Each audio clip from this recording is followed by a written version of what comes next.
ঝাড়ুর ধরন দেখেই বোঝা যাচ্ছে যে এটা একটু আগে ঝাড়ু দেওয়া হয়েছে। এটা আল্লাহর রহমত যে মৃত্যুর সংখ্যা কম। এই ডেঙ্গুর সময়, ডেঙ্গুর সিজনে এগুলো যেন আমরা নেগলেক্ট না করি বা হালকাভাবে না। সমস্যা আমরা সবাই জানি, প্রত্যেক বছরই এইটা নতুন করে একবার করে রিহার্সাল হয় যে যখনই ডেঙ্গু বাড়তে থাকে তখন আমরা লাফালাফি করি, হইচই করি, নানা রকমের কার্যকলাপ দেখায় পাবলিকের কাছে। কিন্তু যদি গোড়ার থেকেই আমার পদক্ষেপগুলো নেওয়া থাকে বা আমরা প্রত্যেকেই সচেতন হয়ে তাহলে আশা করি যে এটা ওই ডেঙ্গুর প্রকোপটা, সংক্রামকটা কমবে। মৃত্যুর সংখ্যা কম সেটা কোনো কমপ্লাসেন্সির বিষয় না, এটা আল্লাহর রহমত যে মৃত্যুর সংখ্যা কম। কিন্তু সংক্রামক যে হচ্ছে এইটাই হচ্ছে আমাদের চিন্তার বিষয়, ওইদিকে আমাদের বেশি নজর দিতে হবে। এবং সেটার জন্য দুটো দরকার, একটা হচ্ছে যে পরিষ্কার পরিচ্ছন্ন রাখা, লার্ভাসাইডের মেডিসিন দেওয়া, ফগিং করা ইত্যাদি, পরিষ্কার করা ইত্যাদি দৈনন্দিনভাবে। আর আরেকটা হচ্ছে জনগণের সচেতনতা।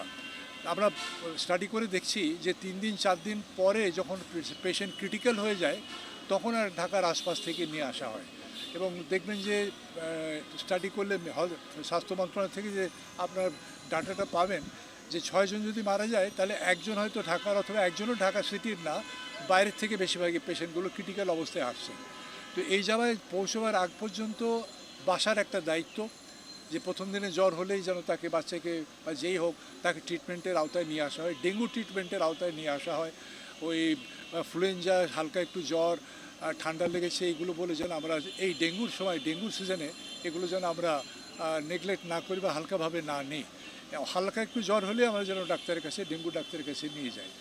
আর আপনাদের একটা বড় দায়িত্ব হচ্ছে যে আজকে আপনারা সবাই এখানে আসলেন, কিন্তু মাঝে সাঝে যদি আপনার যে ইনভেস্টিগেটিভ জার্নালিজম আছে, পাড়ায় পাড়ায়, মহল্লায় মহল্লায় যদি আপনারা প্রথমেই কাউন্সিলরকে ধরেন যে আপনার এলাকায় অপরিচ্ছন্ন কেন, তাহলে কাউন্সিলরও তৎপর হবে এবং দেখা যাবে যে ধাপে ধাপে ক্লিনার যিনি, তাকেও মাঠে পাওয়া যাবে। যেমন আজকে দেখলাম ঝাড়ুর ধরন দেখেই বোঝা যাচ্ছে যে এটা একটু আগে ঝাড়ু দেওয়া হয়েছে। তো তাহলে ওই 1 বছর পরে মন্ত্রী সাহেব আসবেন, সেই দিন কেন সাজগোজ, সারা বছর কেন আমরা সাজগোজ পরিষ্কার পরিচ্ছন্ন থাকতে পারি না?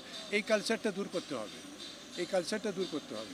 রাখো রাখো, অলরেডি পরশুদিন 12টা টিম করা হয়েছে। প্রত্যেকটি টিমে 4 জন 5 জন করে আসে, তারা প্রত্যেকটি আইটেম অনেকেই যেন যেগুলো দেখার বিষয় তারা সারা শহরে দেখে বেড়াচ্ছেন। নারায়ণগঞ্জ, গাজীপুর, সাভার আশেপাশে এদিকে, আর ওদিকে চট্টগ্রাম, তার আশেপাশে যেসব জায়গায় তোমার ডেঙ্গু প্রবণ, সেই সব জায়গাতে এই টিম করা হয়েছে। অলরেডি তারা গত পরশু থেকে কাজ করছে, পেপারেও আসছে, প্রিন্ট মিডিয়াতেও আসছে।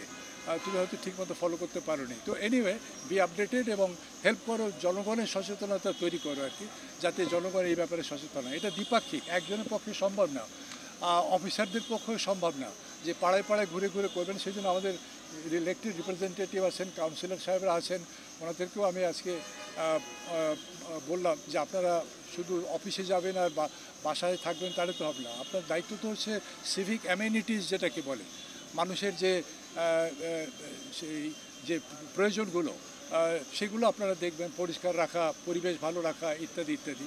সেগুলো আপনারা যদি বাসায় বসে থাকেন তো দেখতে পারবেন না। আর শুধু মিটিং করলে, মিছিল করলে তো হবে না। আপনার এইটাই হচ্ছে মূল কাজ। আর যেহেতু ওনার সঙ্গে আমার আগের থেকে পরিচয়, আমি ওনাকে একটু শক্তভাবে বলেছি, তো উনিও মাইন্ড করেন। মাইন্ড করেছেন না? না, আচ্ছা। তো সুতরাং সবাইকে একসঙ্গে কাজ করতে হবে। আর আমি ঘটনাচক্রে আসলাম যখন দেখলাম যে সংক্রামকটা বেশি হচ্ছে। কালকে পরশুদিন 900 ক্রস করে গেছে, যেটা খুবই অ্যালার্মিং। এটা একেবারেই নামিয়ে আনতে হবে যে জিরো অনেকের জন্য যে সংক্রামক।